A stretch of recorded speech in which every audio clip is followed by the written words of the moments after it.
Olá, começa agora o Religare Conhecimento e Religião. Como o sociólogo francês Marcel Mauss compreende a relação entre religião e magia e como pensar esta relação nos dias atuais? No programa de hoje eu converso com a professora Tatiane Almeida, ela é mestra em Ciências da Religião pela PUC Minas. A nossa conversa é sobre a relação religião e magia. Seja bem-vinda, Tatiane, prazer receber você aqui no Religare. Muito obrigada pelo convite. Você pode acompanhar o canal Religare Conhecimento e Religião no YouTube. Se inscreva em nosso canal, comente os nossos vídeos, compartilhe o Religare com os seus amigos. Tatiane, fala um pouco para nós sobre esse autor que você escolheu, não é? E por que você pensa, né, trabalha essa questão da relação entre religião e magia? Sim, o autor que eu discuto é o Marcel Mauss, ele é um antropólogo francês, sociólogo. Ele escreveu uma obra chamada Esboços de uma Teoria Geral da Magia. E nessa obra ele propõe um estudo do que seria a constituição da magia em termo teórico. Ele chega a uma conclusão, após alguns estudos, que já existia, mas ainda em muitos estudos práticos. Então ele propõe investigar a magia a partir do seu ritual com fatores teóricos.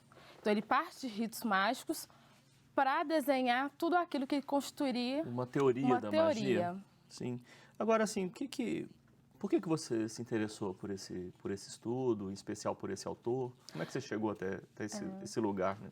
Foi uma corrente. Eu participei de um processo de iniciação científica na PUC Minas, no bairro Capelinho, com uma outra temática em Betim, né? Com o tema da secularização.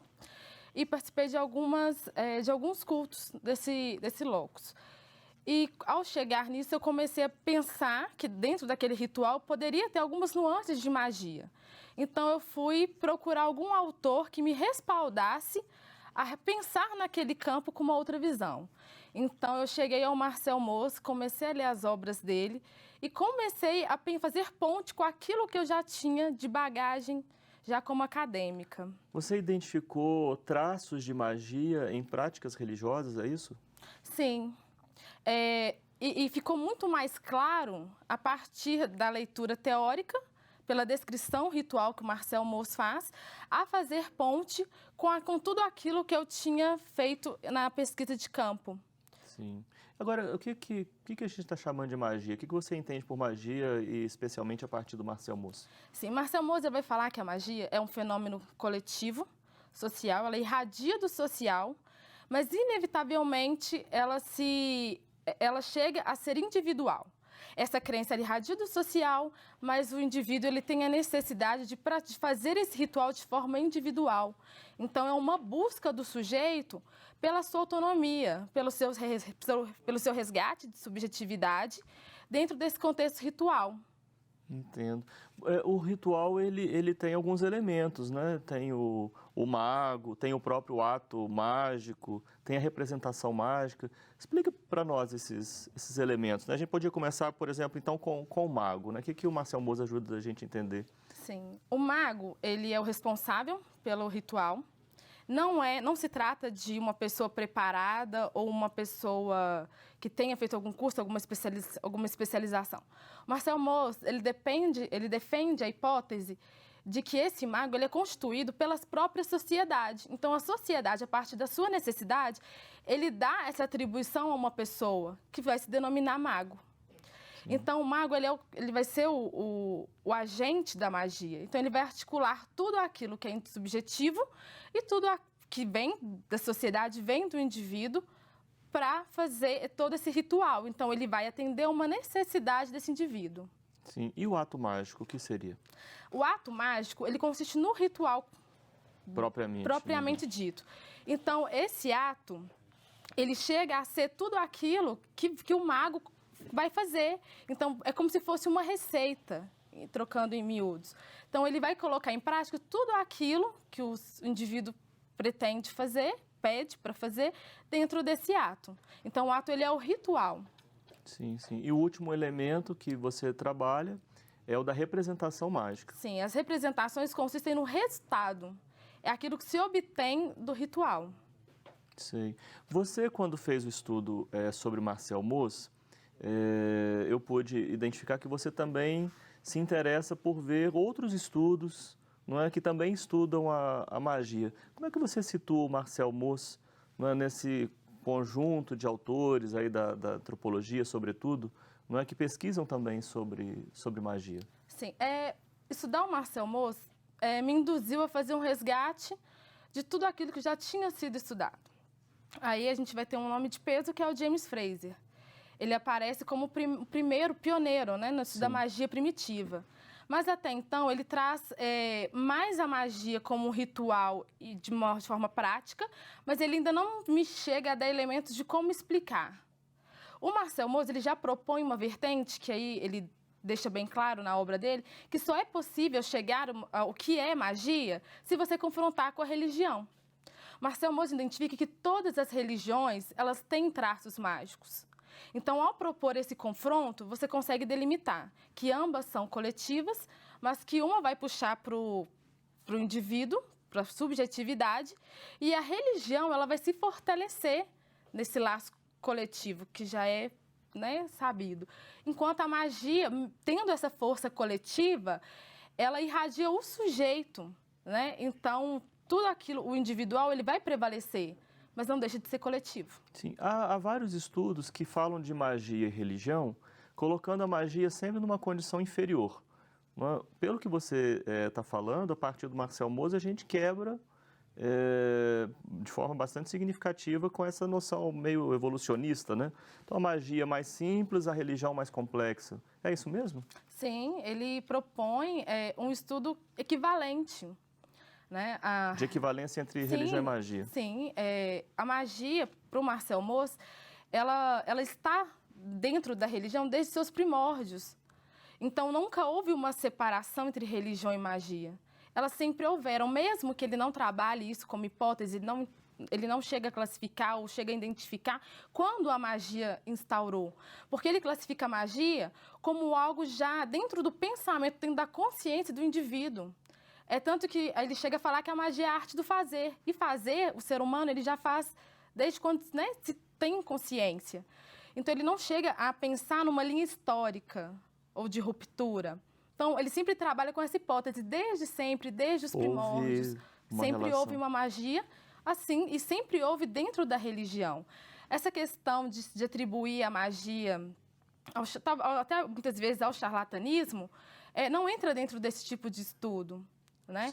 Até mesmo nas minhas pesquisas, eu tento também não atribuir a uma única religião, em deixar em aberto, né? Porque é muito recorrente nos nossos estudos atrelar a magia somente às religiões de matriz afro, o que eu também tentei quebrar com o meu trabalho, né? Pensar ela para fora desses limites. Quando você fala que teve essa ideia, não é, num trabalho de iniciação científica, quando você foi visitar igrejas no bairro aqui da região metropolitana de Belo Horizonte, o bairro Capelinha, lá em Betim, que você identificou em cultos, e aí são cultos em igrejas evangélicas, traços de magia, esse autor pode te ajudar, de fato, bastante, não é, em aproximar, né? São religiões, são igrejas, não é? E o ritual apresenta traços mágicos. Lembrando dessa época, você tem algum exemplo assim que te chamou a atenção, que te despertou?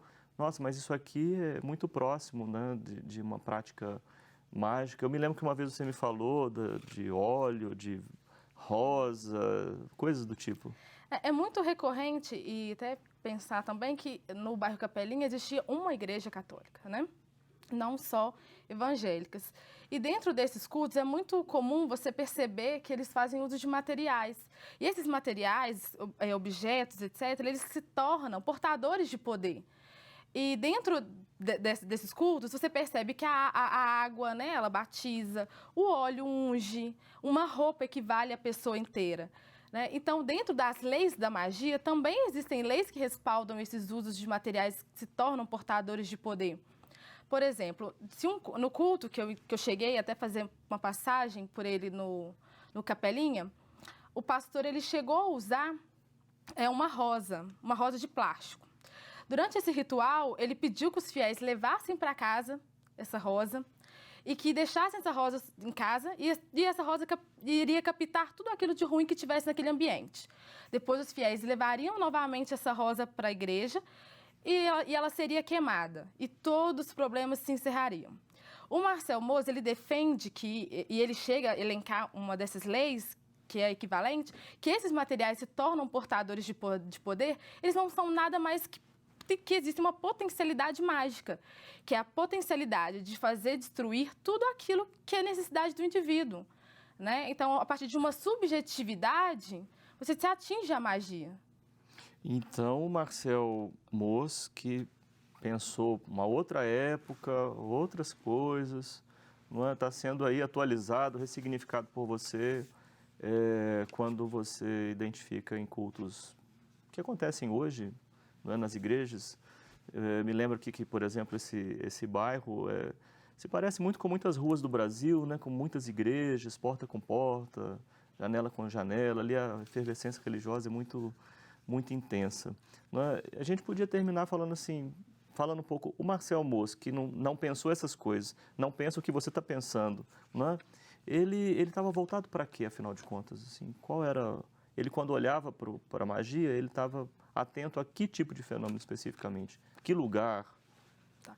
O Marcel Mauss, quando ele começa a desenvolver o seu estudo da magia, e lembrando que ele faz até então um esboço, porque ele não chega a concretizar a obra, ele começa a tentar pensar a magia em confronto com a religião para entender que espaço que ela ocupa dentro da sociedade. Contexto. Vamos fazer o seguinte, eu acho que é uma resposta importante. Sim. A gente começa o segundo bloco, então, voltando a esse ponto. Eu estou conversando com a professora Tatiane Almeida, o Religare vai fazer um breve intervalo, mas nós voltamos já.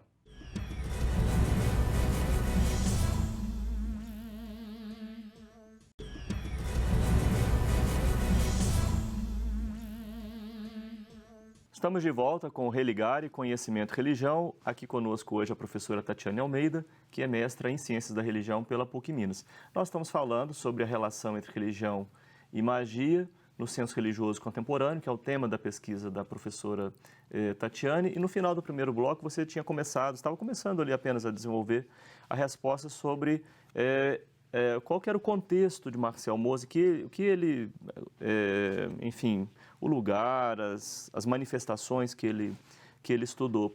E eu fiz essa pergunta porque você está pegando um autor, tirando o autor, né, do seu contexto, para responder uma pergunta que é sua, né? É importante a gente pensar que não fazer esse descolamento dessa teoria sem pensar nesse período histórico.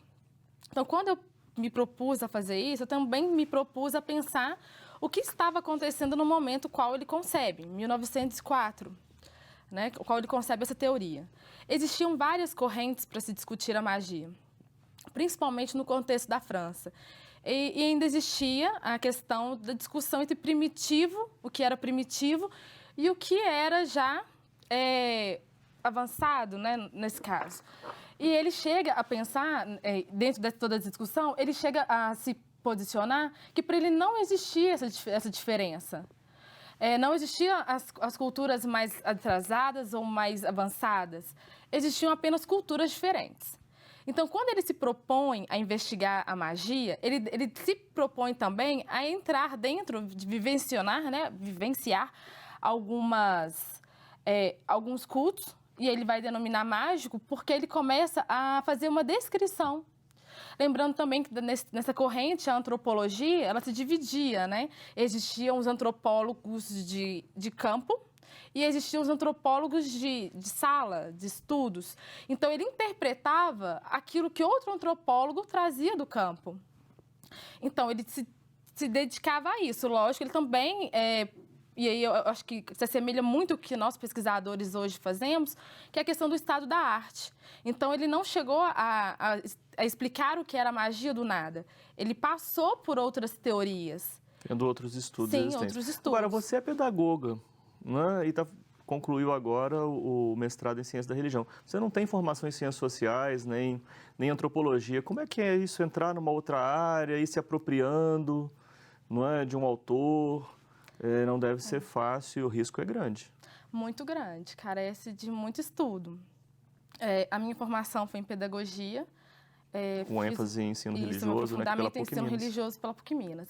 E nesse movimento eu fiz a iniciação científica que me aproximou já do universo da ciência e da religião. Eu não tenho formação em outras áreas, escolhi um autor antropólogo e sociólogo e tentei me dedicar a essa linha de estudo a partir de teorias, aulas e etc. É bem arriscado, mas é um trabalho bem consciente. Do risco. Sim. Olha, tem uns termos aí que a gente precisa ainda tratar. Um deles é a noção de mana, né? O que é isso? Humana, ele é, sobretudo, a força do ritual mágico. É uma força que até então, nas descrições, ela parece um pouco abstrata. Porque ao mesmo tempo que se parece algo concreto, é algo que não se pode ver, não se pode tocar, não se pode perceber. Só se pode sentir. E essa força do mana, ela irradia do social e atinge o mago.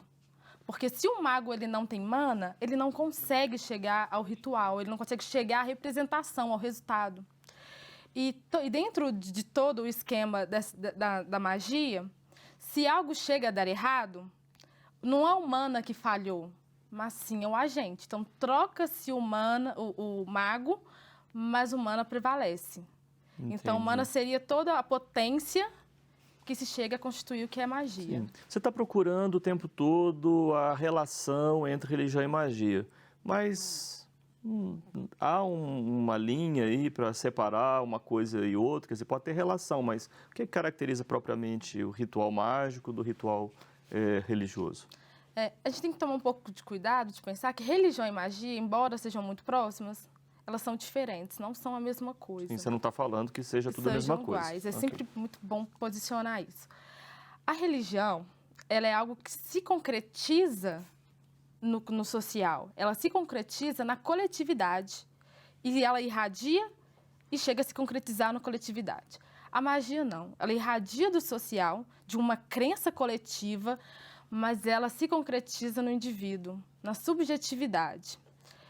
Nessa aproximação, que aí eu já trago um pouquinho mais para pensar a contemporaneidade, uma contemporaneidade já marcada pela autonomia e subjetividade do sujeito, é onde, de fato, a gente consegue perceber onde magia e religião se aproxima. Então, ela se aproxima dentro desses limites de autonomia do sujeito, aonde que o sagrado, onde que a coletividade, ela se expressa, ela existe, mas que a autonomia do sujeito também fala mais forte nesse movimento. Então, o seu interesse por identificar rituais mágicos que estão presentes em práticas religiosas, em instituições religiosas, tem a ver com essa atenção sua de que, na contemporaneidade, os sujeitos querem resultados para si? Sim. Menos uma preocupação com a comunidade, com o comunitário, com o social, com o coletivo? Não que não haja essa preocupação com o coletivo. As religiões, elas ainda se organizam na coletividade. As religiões, mas sim, a magia, ela também nasce de uma coletividade. Mas aí, se formos nos direcionar para a modernidade, são anseios que o próprio senso religioso contemporâneo, com o qual eu faço o limite da minha dissertação, é a questão de o que essa modernidade tem a nos dizer. Quais são as nuances dessa modernidade? Qual a sensibilidade que é expressa? Então, a sensibilidade que se expressa em torno da magia e da religião é a instantaneidade que fala muito mais forte. O sujeito está muito mais voltado a um rito, a uma mensagem eficaz e que seja rápida, do que por uma adesão. Então, a questão da adesão é o que distingue a magia também da religião. Tipo, eu quero uma cura, eu quero um trabalho, um emprego... Sim, são as demandas individuais. Um amor. Sim, são as demandas individuais. Elas se saltam a se direcionar pela magia, porque são atribuições que são específicas e como a magia ela já tem uma receita, ela já tem uma receita própria para se atingir aquilo, não demanda tanto tempo, não demanda uma adesão, o que a religião propriamente dita já articula isso. Sei. Você falou mais de uma vez nessa expressão que é senso religioso. Isso. né? O que você está chamando exatamente por senso religioso? Não digo assim que seja contemporâneo, que seja em outra época, mas senso religioso. Tá, o senso religioso é tudo aquilo que a sociedade nos diz naquele determinado momento. O momento que eu chego a pensar isso é a contemporaneidade. Então, eu investigo tudo que está demarcado dentro dessa sociedade. A sensibilidade espiritual que se expressa nesse meio moderno. Então, para pensar sobre isso, a magia é algo que está aí. Ela está nesse determinado momento. Ela se externa como uma sensibilidade do indivíduo. É aquilo que, de outra forma e com outro tipo de recorte, talvez seja chamado por religiosidade, também num sentido ainda mais específico, espiritualidade. Sim. E que você, então, chama de senso religioso. Sim. Bom, você é em diálogo com o grupo de pesquisa do qual você faz parte, né? Sim, grupo de pesquisa, religião e cultura. Sim. E como é que está como é essa sensibilidade religiosa, essa percepção do religioso, talvez até um pouco diferente de outras épocas, né? Mas nos nossos dias, você já falou, está marcado ou demarcado, né, pela maior presença do elemento individual, do elemento da autonomia do sujeito. Né? Que outras características você identifica também? Eu chego a trabalhar em algumas hipóteses. A primeira delas seria a secularização. A gente primeiro está tratando de uma religião secularizada, em hipótese, né? E uma religião reconfigurada, que está passando por um processo de reconfiguração. A magia, ela está no seu momento de ascensão. Mesmo que ela sempre compactuou, ou sempre esteve dentro, já existia desde sempre uma relação entre religião e magia, hoje nós conseguimos perceber uma ascensão mágica, né? Que aí a gente vai chamar de mágico religioso. A questão da mística, uma espiritualidade mais individual, mais subjetiva. Tem um movimento também... Um tipo de relação direta com o sagrado, é isso que você está querendo dizer? Sim. Então, são esses movimentos da questão da emoção também, que tem chamado muita atenção durante os cultos. Então, tudo isso faz parte de um processo de reconfiguração do religioso e da religião. E agora que você falou ainda há pouco uma religião secularizada, eu tenho entendido, por ter lido o seu trabalho, que você está chamando de secularizado só porque um processo de transformação bastante significativo tem acontecido no âmbito das práticas religiosas. Sim, secularização... Não se trata de uma negação da religião, Não. no seu, pelo menos no Não. que eu Meu pude trabalho perceber. é secularização a partir de Danielle Everlegier. Então, para ela, a secularização não é o fim da religião, mas sim apenas as novas reconfigurações dessa religião. Então, que você falou. Sim. Tatiane, nós poderíamos, né, seguir por muito tempo a nossa conversa. Eu quero agradecer a sua participação aqui no programa e desejar uma boa continuidade para os seus estudos, um amadurecimento, né, nesse seu caminho. Obrigado por você ter vindo aqui. Eu que agradeço. Obrigada. O Religare Conhecimento e Religião é um projeto de extensão do Programa de Pós-Graduação em Ciências da Religião da PUC Minas. Você pode conhecer as nossas atividades, os nossos cursos, como o curso de especialização, o curso de mestrado ou o curso de doutorado, acessando a página que está em pucminas.br/ppgcr. Religare de hoje fica por aqui. Obrigado a toda a nossa equipe, obrigado aos colaboradores e colaboradoras da campanha Faço Parte e a você que nos acompanha. Um abraço muito cordial, até a próxima semana com o novo Religare, Conhecimento e Religião.